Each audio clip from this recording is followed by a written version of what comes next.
รยากาศรอบๆ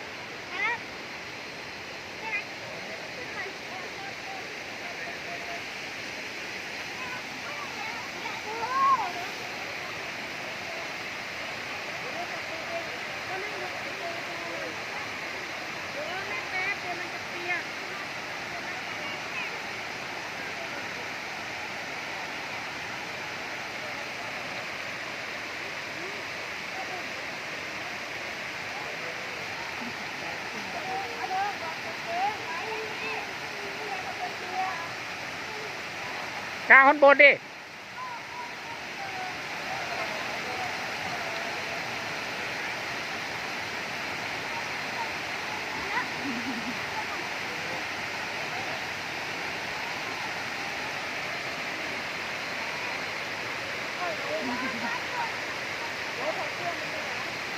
จุดนี้เขาเรียกน้ำตกพาเจริญ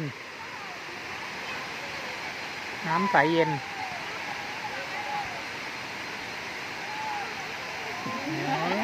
เด็กวิ่งเล่นน้ำครับ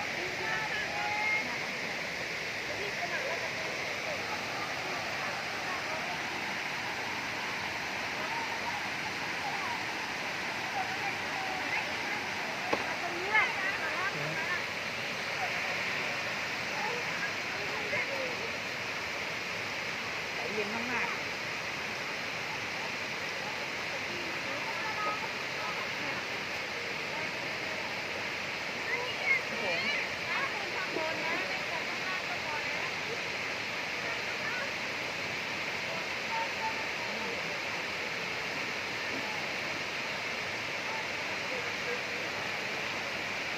เดี๋ยวหาขึ้นไปข้างบน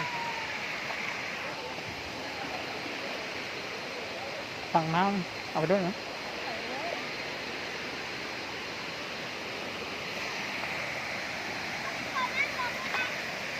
โอ้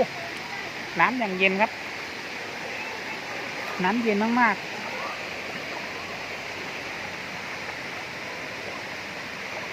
น้ำจะเย็นมากๆ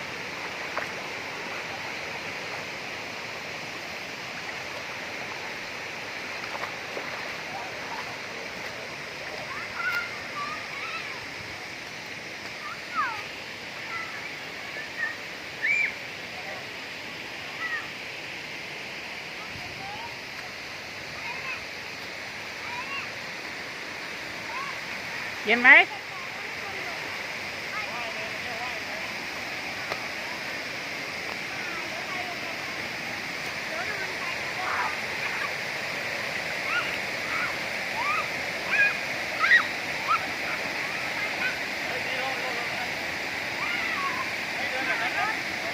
ระวังล่วงระวังลื่นระวังลื่น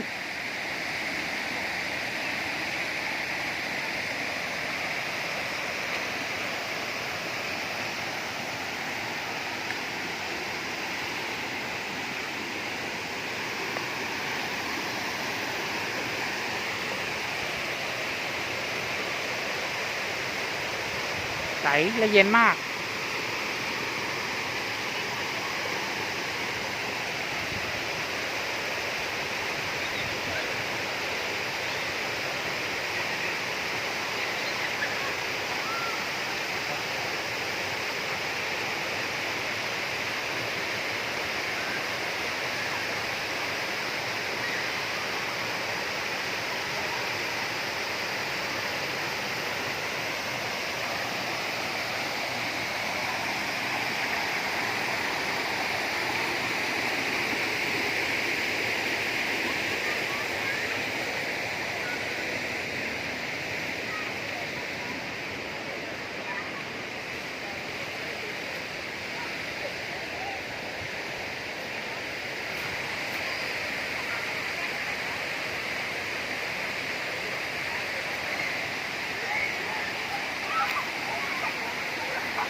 ก็จะมากางเต็นท์กันเป็นจุดเป็นจุด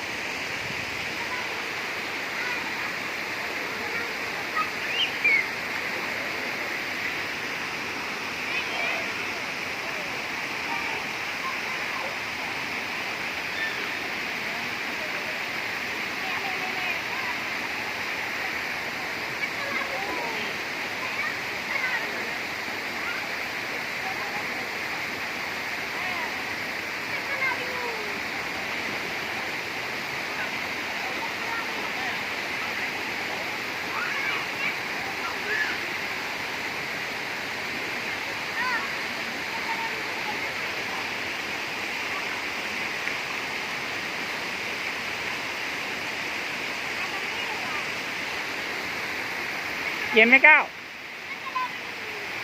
เย็นไหม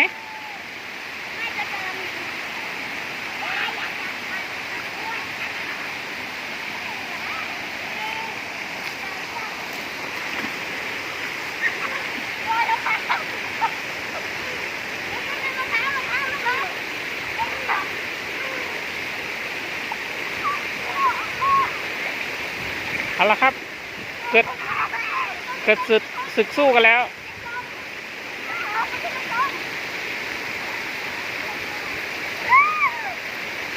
เปียกแล้วครับเปียกแล้วระวังลื่นนะพี่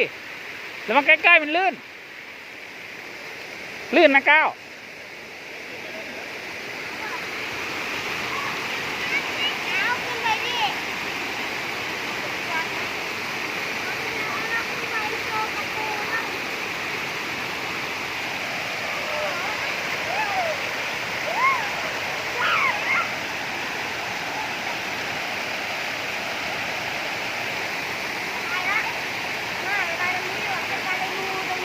ระวังลื่นนะ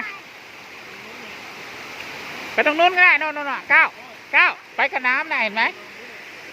เดินไปข้างล่างน้ำอ่ะไปตรงนู้นน่ะ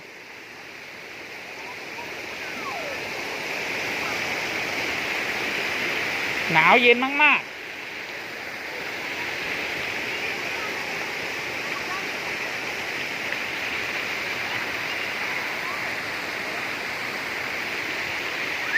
เย็นไหม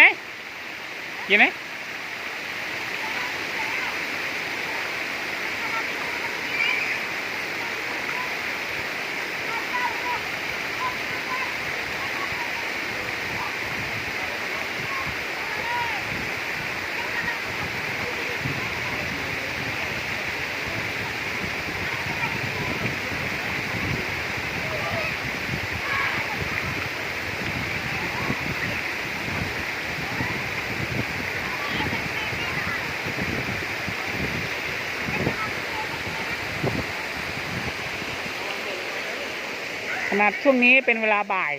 แต่อากาศจะเย็นมากๆ